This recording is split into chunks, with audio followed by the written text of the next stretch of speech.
বহু মোৰ ভণ্টিৰ শিৰৰ সেন্দুৰ মচি দিলে। মই সকলো পৰিয়ালবৰ্গলৈ অসমবাসী ৰাইজৰ হৈ সমবেদনা জ্ঞাপন কৰিছোঁ।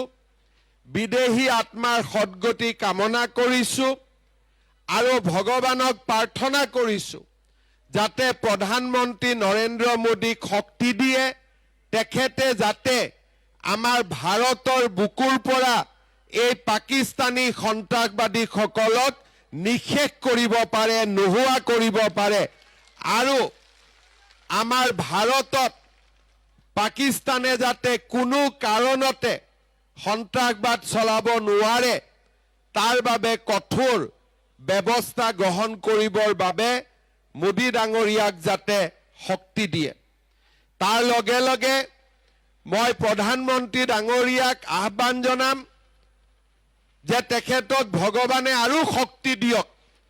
পাকিস্তানৰ লগতে আমাৰ দেশৰ ভিতৰতো যিবিলাক পাকিস্তানৰ দালাল আছে সেইবিলাকো যাতে মোদী ডাঙৰীয়াই খতম কৰিব পাৰে, শেষ কৰিব পাৰে।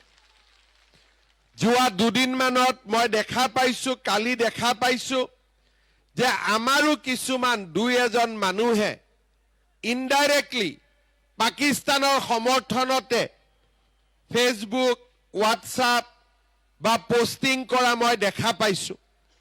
মই এটা কথাই ক'ব খুজিছোঁ যে অসমৰ মাটিত থাকি যিসকলে পাকিস্তানৰ দালালি কৰিব কাকো আমি এৰি নিদিওঁ, এই কথা সকলোৱে মনত ৰখা উচিত হ'ব। এৰি দিব লাগে নেকি? এৰি দিব লাগে নেকি? সি লাগিলে যিমানেই ডাঙৰ মানুহ নহওক কিয়, যিসকলে পাকিস্তানৰ দালালি কৰে তেওঁলোকক আমি কেতিয়াও এৰি দিব নোৱাৰো। যোৱাকালি মই গোলাঘাটত আছিলোঁ, যোৰহাটত আছিলোঁ। তাতে মই সাংবাদিকক কৈছিলোঁ যে আমাৰ অসমত কংগ্ৰেছ দলৰ 3জন সাংসদ আছে।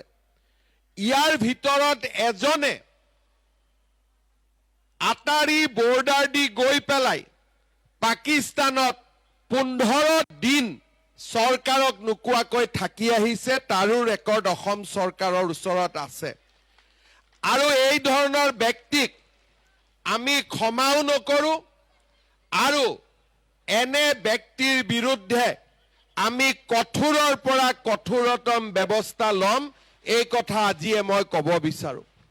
শ্ৰদ্ধাৰ ৰাইজ, মোদী ডাঙৰীয়াক আমি শক্তিশালী কৰিব লাগিব। অমিত শ্বাহ ডাঙৰীয়াৰ হাত শক্তিশালী কৰিব লাগিব যাতে আমাৰ ভাৰতত আমি এক নিৰাপদ পৰিৱেশ সৃষ্টি কৰিব পাৰোঁ। সকলো ধৰ্মৰ লোকে মিলা প্ৰীতিত থাকিব পাৰে আৰু সকলোৱে মিলিজুলি থাকিব পাৰে।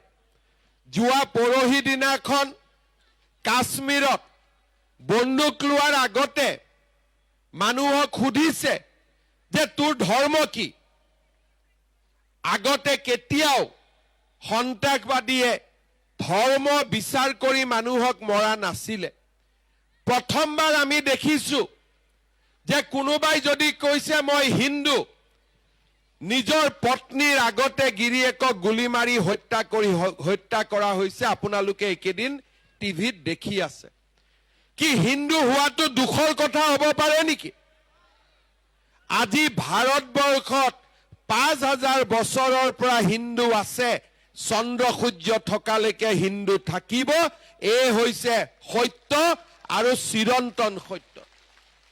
আজি আমি যদি সন্ত্ৰাসবাদৰ ভয়ত কাশ্মীৰ যাব নোৱাৰো, সন্ত্ৰাসবাদৰ ভয়ত যদি অসম আহিব নোৱাৰো, উত্তৰ পূব যাব নোৱাৰো, তাক আমি কেতিয়াও মানি ল'ব নোৱাৰো। আৰু সেইকাৰণে সন্ত্ৰাসবাদৰ বিৰুদ্ধে আমি হিন্দু মুছলমান সকলোৱে একেলগে যুঁজিব লাগিব।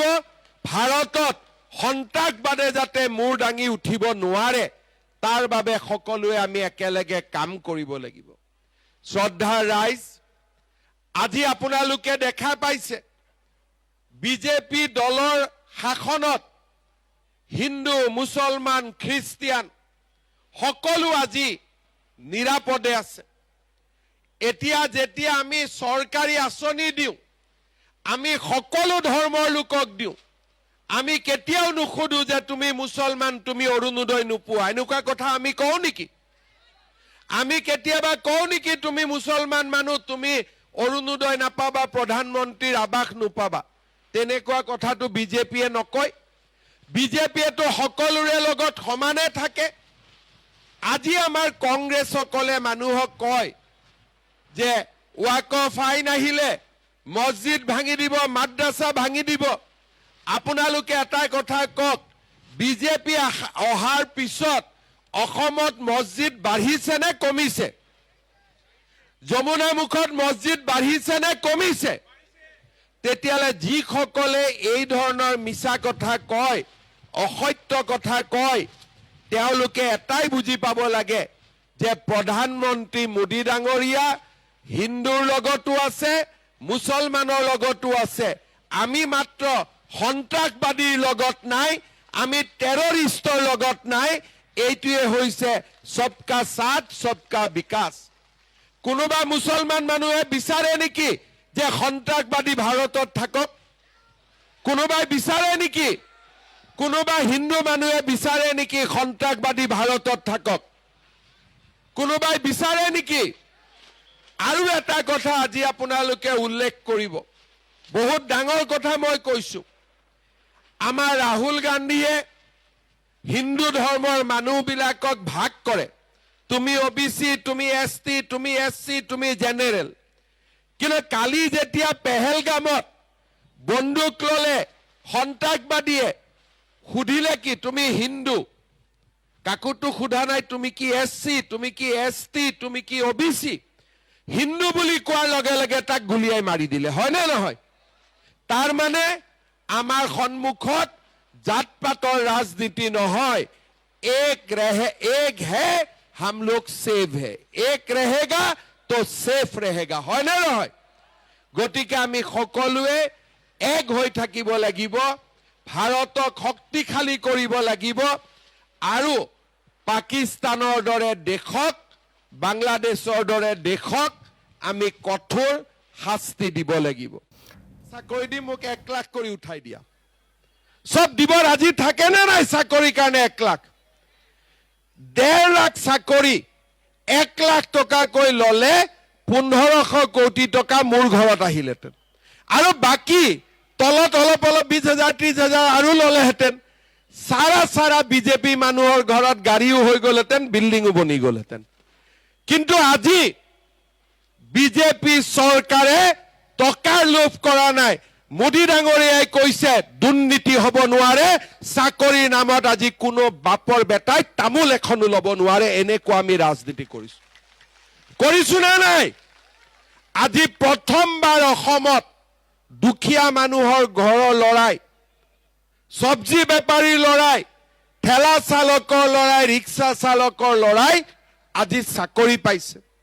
এই যে ডিউটি কৰিব আহে পুলিচৰ ডেকা সৰু সৰু ল'ৰা ছোৱালীবোৰ, সিহঁতক আপোনালোকে সুধিব তোৰ বাবাই কি কাম কৰে, তোৰ মাই কি কাম কৰে। চাকৰি কৰিব নতুনকৈ যিবিলাক ল'ৰা ছোৱালী জইন কৰিছে, তেওঁলোকক সুধিব তোমাৰ বাবাই কি কাম কৰে, তোমাৰ মাই কি কাম কৰে। কোনো ধনী মানুহৰ ল'ৰা নাই, সকলো দুখীয়া মানুহৰ ল'ৰা ছোৱালীয়ে আজি বিজেপিৰ দিনত চাকৰি পাইছে। আপোনালোকৰ ল'ৰা ছোৱালীয়ে ভাল কৰি পঢ়া শুনা কৰক। আজি অসমত চাকৰিৰ কোনো অভাৱ নাই। এই চাকৰি হৈ গল, নৱেম্বৰত মই আকৌ পুলিচৰ ইণ্টাৰভিউ, ফৰেষ্টৰ ইণ্টাৰভিউ মই আকৌ উলিয়াব গৈ আছো। তাৰমানে প্ৰত্যেক বছৰে চাকৰিৰ ইণ্টাৰভিউ চলি থাকিব, ল'ৰা ছোৱালীয়ে পাই থাকিব। এতিয়া যিবিলাকে চাকৰি নাপাব তেওঁলোকৰ কি হ'ব? মই এইটো সিদ্ধান্ত লৈছো যে যিসকল ল'ৰা ছোৱালীয়ে চাকৰি নাপাব, প্ৰত্যেক সমষ্টিত প্ৰত্যেক বছৰত 1000 কৰি 5000 ল'ৰা ছোৱালীক আমি 2 লাখ টকাকৈ দিম, যাতে ব্যৱসায় বাণিজ্য কৰিব পাৰে। বেংকৰো মৰ্টগেজ নালাগে, একো নালাগে। চৰকাৰৰ পৰা 2 লাখ টকা দিম, যাতে তেওঁলোকে ব্যৱসায় বাণিজ্য কৰিব পাৰে আৰু ব্যৱসায় বাণিজ্য ভাল হলে পিছত বেংকৰ পৰাও লোন ল'ব পাৰে আগতে অসমত কোনোবা এনেকুৱা কাম কৰিছিলে কেতিয়াবা হৈছিলে আজি 4 বছৰ নৰেন্দ্ৰ মোদীৰ শাসন কালত আমাৰ অসমত আগতে নোহোৱা নতুন নতুন কাম আজি হৈ আছে যোৱাবাৰ এই ফিল্ডত মিটিং হৈছিলে আমাৰ লোকসভা ইলেকশ্যনৰ সময়ত মই আপোনালোকক কৈছিলো যে এইবাৰ আৰু জিঅ' টেগিঙৰ কাৰণে আপোনালোকে টকা দিব নালাগে এইবাৰ কোনে জিঅ' টেগিং কৰিলে জীৱিকা সখী বাইদেউসকলে কৰিলে টকা পইচা আগত 20-25 হাজাৰ লৈছিলে এতিয়া যদি কিবা লৈছে চাহ একাপ খাইছে কিন্তু কোনেও টকা পইচা এইবাৰ জিঅ' টেগিঙত লোৱা নাই লৈছে নেকি টকা পইচা সঁচা কথা ক'ব লৈছে নেকি যিসকলক কিবা কাৰণত জিঅ' টেগিং এতিয়াও হোৱা নাই ইলেকশ্যনৰ পিছত নিজৰ জিঅ' টেগিং আমি নিজে কৰিব পৰা সুবিধা কৰি দিম যাতে দুখীয়া মানুহৰ পৰা ঘৰৰ নামত কোনেও 1 টকা ল'ব নোৱাৰে এইবাৰ পঞ্চায়ত ইলেকশ্যন হৈ যোৱাৰ পিছত পঞ্চায়তত জিকা মানুহক মই গুৱাহাটীত মাতিম অমিত শাহ ডাঙৰীয়াও থাকিব আৰু এটাই ৱাৰ্নিং দিম কোনোবাই যদি দুখীয়া মানুহৰ ঘৰৰ পৰা 1 টকাও লয় হি জেলত যাবই লাগিব 100% দুখীয়া মানুহৰ ওপৰত অত্যাচাৰ নহব শ্ৰদ্ধাৰ ৰাইজ আজি আপোনালোকে চিন্তা কৰক আগতে ৰেচন কাৰ্ড আছিলে ৰেচন কাৰ্ড আগতে কোনে লৈছিলে যিবিলাক বাংলাদেশী আহি ইহঁতি ৰেচন কাৰ্ড লৈছিলে যাতে মানুহক পুলিচে দিগদাৰ নকৰে ভাৰতীয় নাগৰিক বুলি কয় আজিকালি ৰেচন কাৰ্ড হেবিলাক কামত নালাগে এতিয়া ৰেচন কাৰ্ডত আমি কি পাওঁ বিনামূলীয়া চাউল পাওঁ আমি ৰেচন কাৰ্ডত হস্পিটালত 5 লাখ টকালৈকে বিনামূলীয়া চিকিৎসা পাওঁ এইবাৰ মই আৰু এটা সুবিধা ৰেচন কাৰ্ডত দিব খুজিছো কলেজত বিনামূলীয়া এডমিশনৰ কাৰণে আমাৰ ল'ৰা ছোৱালী যেতিয়া গাঁওবুঢ়াৰ ওচৰত যায় মৌজাদাৰৰ ওচৰত যায় এছডিসি অফিচত যায় ইনকাম সাৰ্টিফিকেট উলাওতে টকা দিব লাগে সকলোকে নালাগে কিন্তু কমপ্লেইন আহি থাকে এইবাৰ আমি নিয়ম কৰিছো কলেজত ইউনিভাৰ্সিটিত বিনামূলীয়া নামভৰ্তিৰ কাৰণে কোনো প্ৰমাণ পত্ৰ ল'ব নালাগে মাত্ৰ ৰেচন কাৰ্ড দেখুৱাই দিলে বিনামূলীয়া এডমিশন হৈ যাব তাৰমানে ৰেচন কাৰ্ডত আমি কি পালো বিনামূলীয়া চাউল পালো বিনামূলীয়া চিকিৎসা পালো বিনামূলীয়া নামভৰ্তি পালো আৰু ডেট এটা লিখি ৰাখক 1 অক্টোবৰ তাৰিখৰ পৰা মই ৰেচন কাৰ্ডত আপোনালোকক দালিও দিম আপোনালোকক চেনিও দিম আপোনালোকক নিমখো দিম